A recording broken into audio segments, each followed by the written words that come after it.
Madaling araw ng Biyernes, St. Petersburg. Kinukuna ng mga residente mula sa bintana ang drone na lumilipad. Dahan-dahan, sa tuwid na linya, walang sinumang nagpapaputok sa kanya. Bumaba ito sa ibabaw ng bodega at sumabog.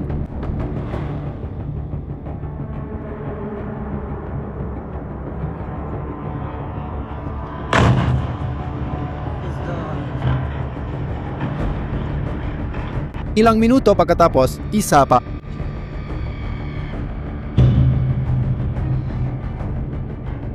Pagkatapos, isa pa.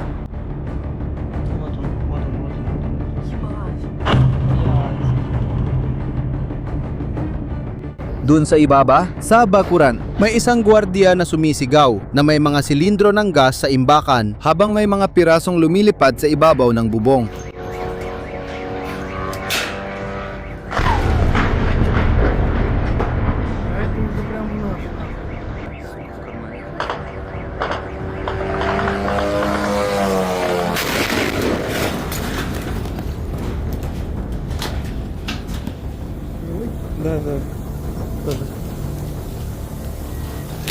Pagdating ng umaga, ang usok sa ibabaw ng San Petersburgo ay makikita mula sa kalawakan. Pero ang target ay hindi isang base ng himpapawid, isang radar at pabrika ng misil. Bodega yon ng online na tindahan.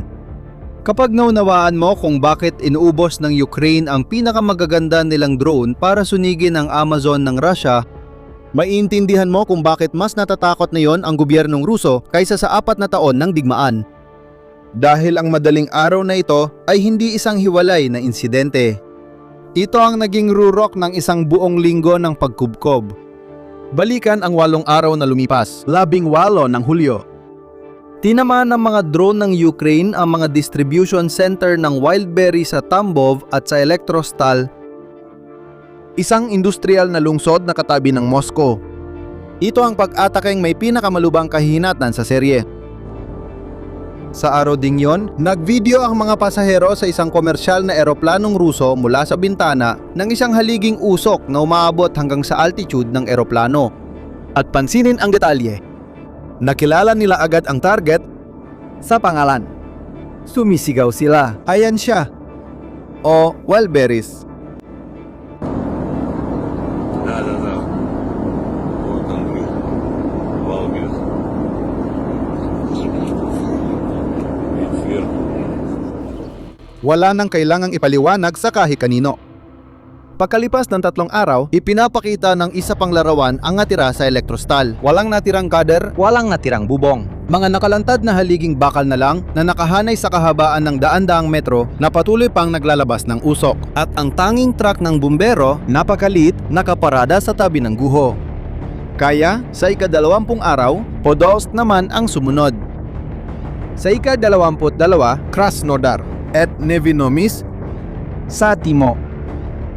Sa Krasnodar, ang usok ay nagkakaroon ng kakaibang anyo na inihalin tulad ng mga residente sa isang buhawi. Tingnan ang mga larawang ito. Isang itim na masa ang bumaba mula sa langit hanggang abot tanaw, tinatakpan ng buong residensyal na pamayanan, kasama ang kulay kahel na liwanag ng apoy sa ibaba. Nagpadala ang mga lokal na otoridad ng mahigit 100 bumbero at isang espesyalisadong helikopter para sugpuin ang apoy.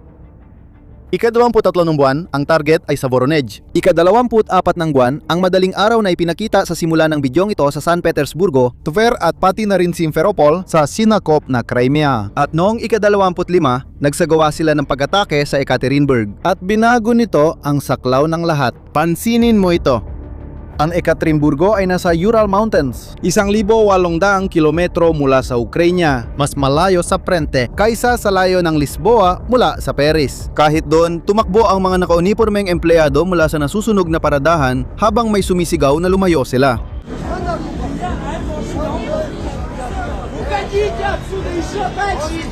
Tiniyak ng kumpanya na ang bodega mismo ay nakaligtas sa pagkakataong ito. Kinailangan nilang ilikas ang lahat at itigil ang operasyon. At sa mismong araw na iyon, ang pambansang paligsahan sa atletismo sa lungsod ay naantala dahil sa babala tungkol sa mga drone. Kaka-realize lang ng mga Ruso na dumating na ang digmaan sa Ural.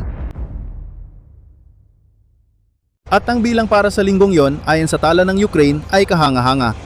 Siyam hanggang 10 sentro ang tinamaan, lampas 1,000,000 metro kwadradong bodega ang naapektuhan. Iyan ay katumbas ng mahigit 160 football field. Mga nasusunog na bodega pa lang iyon. Ngayon, naisip mo na ba kung bakit yan ang mga target? Bakit inatake ng Ukraine ang isang online na tindahan?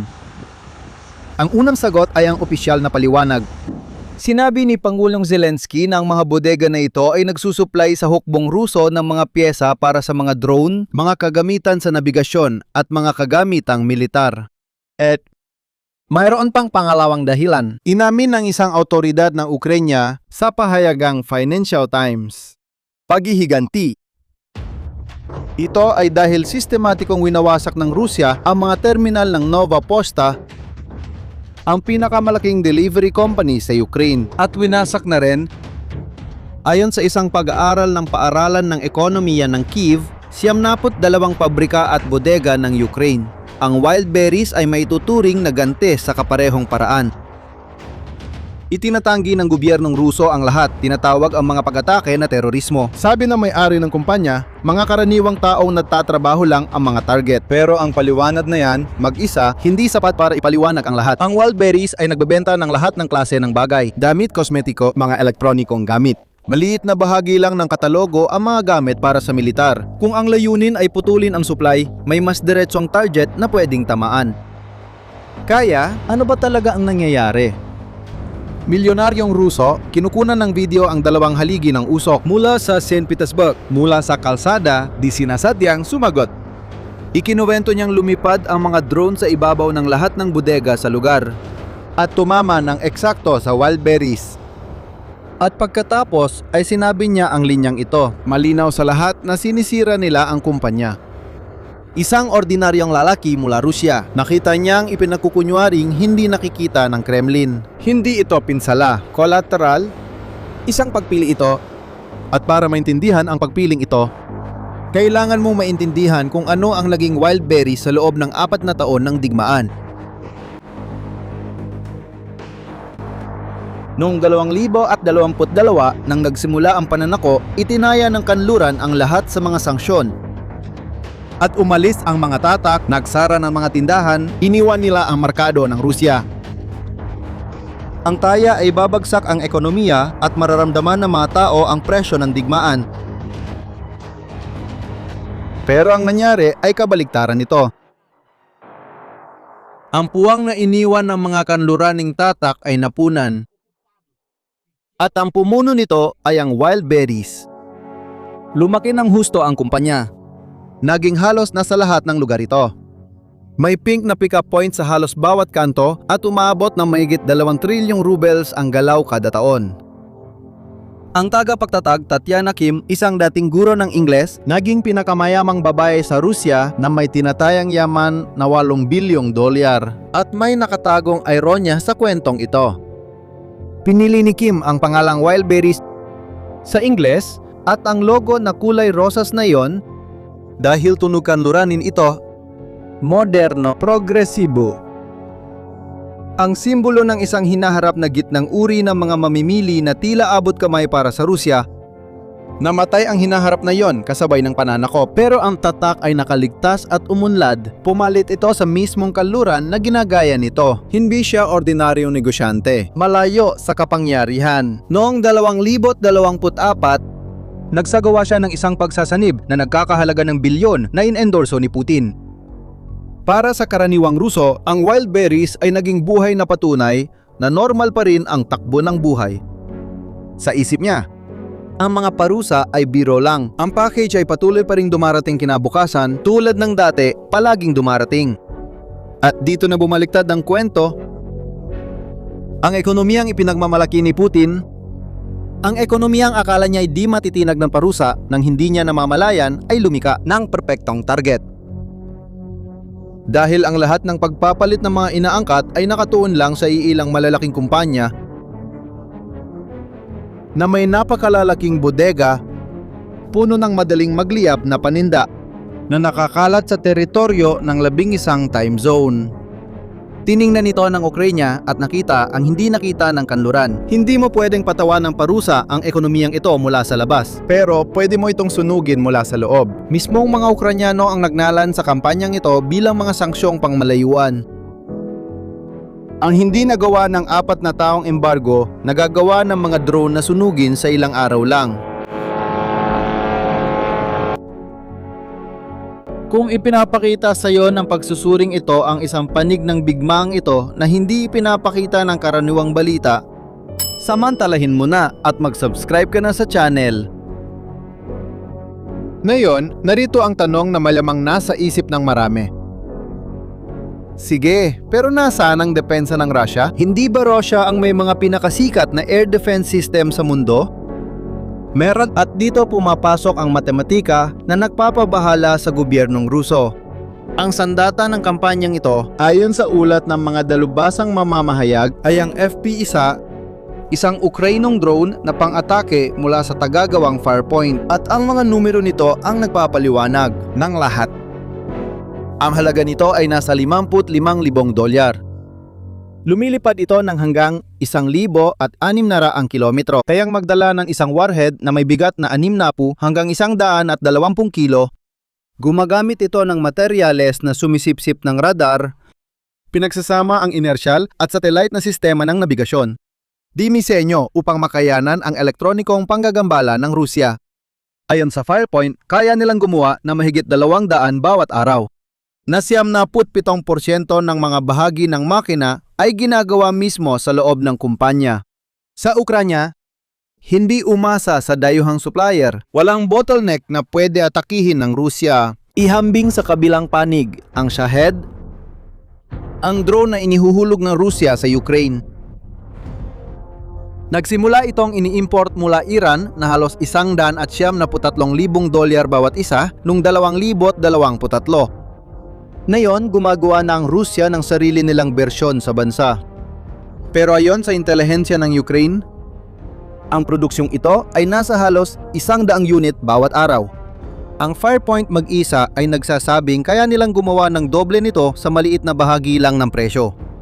Ibig sabihin, sa karera ng urang mga drone, naabutan at nalampasan ng Ukraine ang bilis ng kalaban at itinututok ang bawat isa sa kanila sa isang target na hindi makakapagtago. Isipin mo, paano mo ipagtatanggol yan? Isang jet fighter, tinatago mo sa hangar at binabantayan ng anti-aircraft ang misil. Pero ang distribution center ay isang parihaba na daan-daang metro ang laki.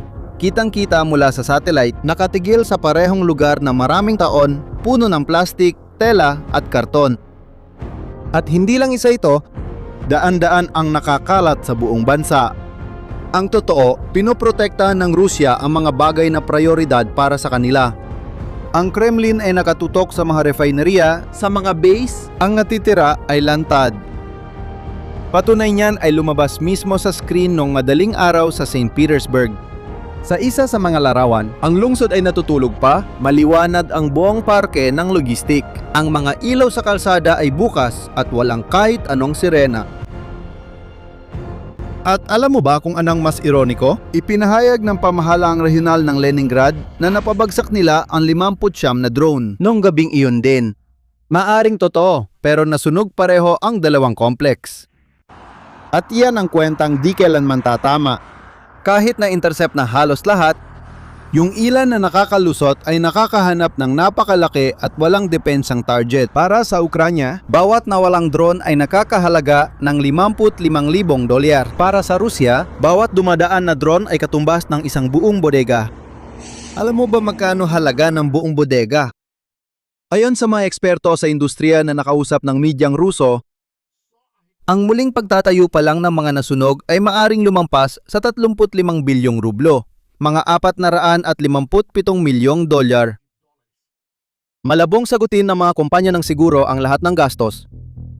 Nakuha agad ng merkado ang mensahe. Ang mga stock ng Ozon, ikalawang pinakamalaking online retailer sa bansa, ay bumagsak sa Moscow stock market. Hindi dahil tinamaan ng Ozon, kundi natatakot sila ang sumunod. At madaling araw sa St. Petersburg, naging totoo ang takot na iyon. Ang dalawang haligi ng usok na nakita sa simula ng video na ito ay mula sa nasusunog na wild berries sa isang banda at ang hub ng logistikong ginagamit ng Ozone na nasusunog naman sa kabila. Sa mga larawan noong umagang iyon, may detalyeng sumasalamin sa pagkaparalisa. Buong hanay ng mga truck ng kargamento na nakahinto sa mga bakuran, buo pa rin, nakaayos sa linya, wala nang kailangang ikarga. Nakaligtas ang plota, ang kargamento nito ay naging usok. Pero ang numerong kalagang mahalaga ay wala sa stock market. Nasa buhay na mga naglagay ng lahat sa mga bodegang ito. Dahil ang wild berries ay gumagana tulad ng Amazon, hindi lang kumpanya ang nauubusan ng stock, libu-libong maliliit na nagbebenta rin. Isang negosyanteng Ruso na may-ari ng maliit na tatak ng linen na damit, nagre-record ng hinaing sa loob ng kotse na nagbubuod ng lahat. Ikinuwento niya na nasunog ang kanyang mga paninda sa higit sa isang bodega at natatakot siyang magising dahil hindi na niya alam kung anong balita ang aasahan. Binitiwan niya ang linyang naglalarawan sa tunay na epekto ng kampanya. Isinara nila ang lahat para sa'yo at marami ka pa ring utang na dapat bayaran. Ang mga paninda ay naging abo, pero ang utang na ginamit mo para bilhin ang mga panindang yon, hindi pa rin nawawala. May isa pang detalye nagdala sa galit ng mga nagtitinda sa mas malaking antas. Noong ika-7 ng Hulyo, 11 araw bago ang unang atake, binago ng wild berries ang kanilang mga tuntunin. Inalis ang pananagutan ng kumpanya sa mga produktong nawasak tuwing may force majeure, kasama, ayon sa literal na pagkakasulat, mga pag-atake ng drone. Matapos ang pag-aalsa, inanunsyo ng kumpanya ang voluntaryong bayad at itinigil ang paniningil ng utang. Mas maraming mga independentang medyang Ruso pa, sinasaliksik ang mga nagbebenta, nakakika ng mga ulat ng kompensasyon na 12-12 ng beses na mas mababa kaysa sa pinsala. May nagbebenta na nag-post ng katibayan ng kabayarang mas mababa sa $200 para sa isang inventaryo na nagkakahalaga ng daan-daang libong rublo na naging abo. At alam mo kung ano ang mas masama pa? Hindi lang pera ang nagastos. Sa kabilang bahagi ng lungsod, isang residente ng St. Petersburg ang nagising, binuksan ang bintana at kinuna ng video ang ulap na hugis kabute na nanghingibabaw sa abot tanaw. Habang nanginginig pa, sinabi niya, "Natutulog ako, wala akong narinig, walang alarmang tumunog para sa kanya." At marahil ang linyang ito ay nagsasabi ng higit pa kaysa sa anumang pagsusuri. Sa Rusya ng 2026, maaari kang matulog ng payapa at magising na sa bintana mo na ang digmaan. Ang reaksyon mula sa panig ng Rusya ay dumating. Siyempre, kasama na ang mismong tagapagtatag ng wild berries si Tatiana Kim na nag-anunsyo na muli niyang ipinamamahagi ang mga paninda sa mga natitirang bodega. Nagpasalamat siya sa mga empleyado at nang akong magkakaroon ng katatagan. Nanghako ang gobyerno ng proteksyon. Pero maging tapat tayo dito. May pera ang Rusya at may kakayahan silang magpatayo ulit ng mga bodega. Pero ang muling pagtatayo ng bodega ay hindi talaga solusyon sa problema. Dahil hindi ang bodega ang problema ay ang estruktura. Ang totoo, ang ekonomiyang ito ng pagpapalit ay nananatiling nakasentro, napakalaki at imposibleng maprotektahan ng buo. Bawat bagong bodega ay isang bagong target at ang kampanya ay lumalawak na para patunayan yan. Sa parehong linggo, may mga drone na tumama sa 3 planta ng Miratorg, ang pinakamalaking tagagawa ng karne sa bansa. Ayon sa mga Ukrainian na channel na nagmamonitor, higit 16 na drone ang umatake sa isang base ng langis sa Armavir na may sunog na nagaganap ilang daang metro lang mula sa mga gusaling tirahan. Kalakalang elektroniko, pagkain, fuel. Hindi kumpanya ang inaatake. Isang modelong pang-ekonomiya na natatantong wala ng matatakbuhan. Iyan ang dahilan kung bakit mas kinatatakutan ng Kremlin ang kampanyang ito kaysa anumang atake sa base militar. Ang isang nasirang base ay isang dagok.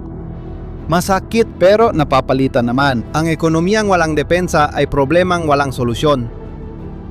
Ang mga parusa ng kanluran ay umaasa sa pagkakaisa ng 12-12 ng mga gobyerno mula Europa hanggang Estados Unidos at natutunan ng Rusya kung paano ito iwasan. Pero ang mga sangsyong pamalayuan ng Ukraine ay nakadepende lang sa isang bagay. Isang linya ng produksyon sa Ukraine na nagpapadala ng 200 drone kada araw. Walang pulong ng mga pinuno ang makakapigil dito. Walang legal na lusot. Hindi sundalong Ruso ang target nila. Ito ang tahimik na kasunduan na sumuporta sa 4 na taon na ito. Ang pangakong mananatiling malayo ang digmaan, magpapatuloy ang normal na buhay. Na darating ang package kinabukasan. Tulad ng nakikita mo mismo, kasabay ng mga bodega, nasusunog ang kasunduang yan. Alam na ng malalaking kumpanyang Ruso yan. At ang listahan? Sige, kakasimula pa lang. Patuloy naming susubaybayan ang bawat yugto ng kampanyang ito dito sa channel. Kaya mag-subscribe ka para hindi mo ma-miss ang mga susunod na mangyayari. Gusto kong marinig ang opinion mo. Palagay mo mapapaatras ba ng mga ataking ito si Putin? Isulat mo sa ibaba sa mga komento kung ano ang iniisip mo. Salamat sa panonood. Hanggang sa susunod.